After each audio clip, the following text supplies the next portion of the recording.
So I don't really do a lot of camera reviews, but this one is pretty exciting and unique. I've been trying this one out for a few months and taking it pretty much everywhere with me in my backpack, which is crazy to really test this thing out and see what it's capable of and see if it's going to be a good fit for you guys. We've got a lot of examples coming up, so thanks for joining. Let's get into it.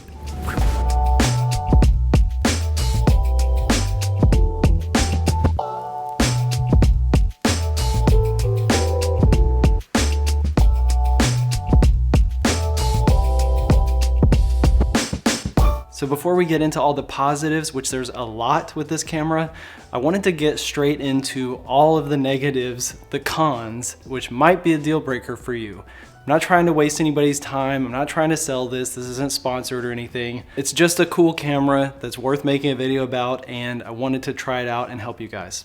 All right, so first off, if you want to use the 6K RAW footage, the file sizes are huge, and if you don't have a really good computer for video editing, it's gonna be a real pain to work with. I mean, it's 6K footage, so what do you expect? But it does play back pretty well on my computer, which isn't too spec'd out. And I did find that it plays back the best in DaVinci Resolve, which comes with the camera for free. So not a huge deal breaker for me, but that's definitely part of the investment that you should consider if you're looking into getting one of these and might need to buy like a better computer also.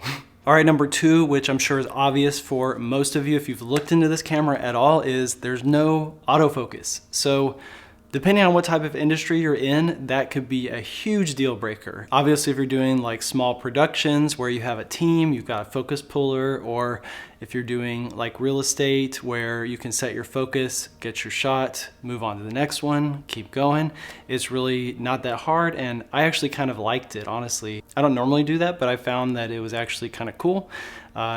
Helps you be a little more intentional about your shots and focus on your camera movements a little bit more. So I kind of liked it. I just used the focus peaking and set my focus to where it needed to be for the shot. So like the middle of the room as you walk through a room, or whatever your subject is. If you're filming a person, you just set your focus on there. On the screen, it's really, really easy to tell because it makes it all the edges turn red or whatever color you assign. So it's really not too hard to work with. It was honestly kind of fun to me. I like using film cameras and manual focus lenses and stuff like that, so it kind of reminded me of that. All right, next, there's no in-body image stabilization. That would be pretty cool if it did have it. It does have a good grip, and if you're doing a lot of handheld footage, you're probably gonna wanna get a lens that has built-in image stabilization as well, which is something I was using when I was testing it, and honestly, I normally prefer that anyways compared to in-body image stabilization. All right, next deal breaker. I feel bad saying all this negative stuff, but I tested it out on a gimbal, and setting it up is kind of complicated, and overall, once you do get it set up, it's pretty heavy. So if you've got like back problems or can't lift very heavy stuff, you might want to go with the 4K or like a smaller mirrorless camera, because obviously you don't want to be overdoing it and getting injured on the job, because that's a lot worse than not having the job in the first place. Okay, next con, obviously no flip screen. So if you want to film yourself, it's just going to be kind of a hassle. Obviously you could set it up in like a studio setting where you've got your focus set, and it's not going to be that big of a deal, but if you're vlogging and stuff, obviously it's not going to be the camera for you. But that's probably not why you're looking into getting this camera in the first place. Okay, last negative, and then we're gonna get into all the positives. So if you need a camera that's insanely durable, that's gonna survive being dropped, that's gonna survive like dust and rain and all that stuff, I'm not sure this is gonna be the best for you.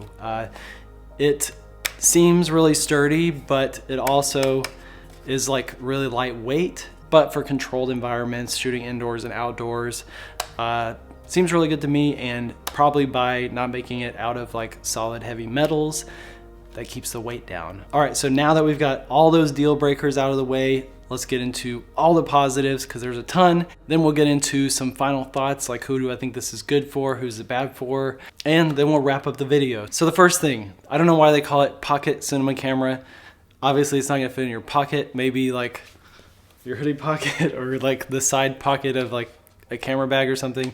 But compared to my other cinema camera, the C200, which I'm filming on right now, This thing is so much more compact. I can fit it in my backpack really easily. In the top section, I just have kind of a big open section that this thing can pop into. So no problem taking this literally anywhere. I took it hiking a couple times. I took it on a trip, just like to random things. If I'm going to a cool spot and want to get some shots, you can put this thing in your backpack. Pretty crazy. It is kind of tall though, so you do need to have a backpack that is a little bit taller if you want to store it vertically. Otherwise, you'll probably be able to store it this way. It's not going to be taller than like a lens. Next huge selling factor for me is the built-in variable NDs. And that's why I tried this one out instead of just the normal 6K, because if you haven't filmed anything with built-in NDs, it seems like not that big of a deal, but it's just so nice to be able to go from like indoors to outdoors. Just push a couple buttons and your exposure is fine. So definitely thumbs up. All right, so next thing I really like about it is the giant display. So compared to the one on my cinema camera, the one on my mirrorless camera, this thing's great. It's like you have an external monitor built into your camera. It's touchscreen. The interface is super intuitive, how to set your settings, how to change your frame rates. It's definitely the best user interface compared to any cameras that I've used. And the display is big enough to where you can see all your settings, you can see all your frame rates, you can see your histogram and everything, and it's not overcrowding your screen like on a mirrorless camera. It's just good. You're gonna get better critical focus, you're gonna get better compositions, so huge plus having a big monitor. It definitely drains the battery a lot faster, but there's a lot of alternative powering options like plugging into a wall for interviews or plug it into a V-mount battery if you're doing like documentary type of stuff, or you can even plug it into your gimbal to power it like I did on my gimbal video a few weeks ago. It's also really bright. I thought it was bright enough to use it indoor and outdoor. Maybe if you're in extreme circumstances, it's not gonna be bright enough, but for most people, I think it's probably gonna be more than enough. So once you get used to using this camera and doing your color grading and all that stuff, you can actually make your own preset LUTs and load them into the camera to where you can preview exactly how it's gonna look while you're shooting and even save that preset to the file. But the cool thing about that is it's not baked in there permanently like it is in most cameras. In your editing, you can actually go in and click whether or not you want the LUT to stay there in post. So you can leave it, you can get rid of it. I think that's really cool. All right, let's talk about the actual footage quality. So I think it looks really good. It's got kind of a filmic look. It's got a ton of dynamic range. It's got like really smooth roll off in the highlights. And if you expose it right, the shadows are really clean. And especially if you're editing it in Resolve, which comes with it for free for life. Just a reminder, you can really push that color grading and get some just really good results. I watched it back on my TV, which is 4K, and I mean, it basically just looks like movie quality footage. So super impressed. It's really crazy that this thing costs less than my EOS R, which doesn't even really do that great of 4K. Okay, I'm gonna try to speed up through this list. So ergonomics, really good. The shape of this thing, it's a little bit weird, but the grip is really solid and it's good for me. My hands are a little bit bigger, so if you've got tiny hands, this might be a little bit huge, but I mean, that thing, it's a sturdy grip.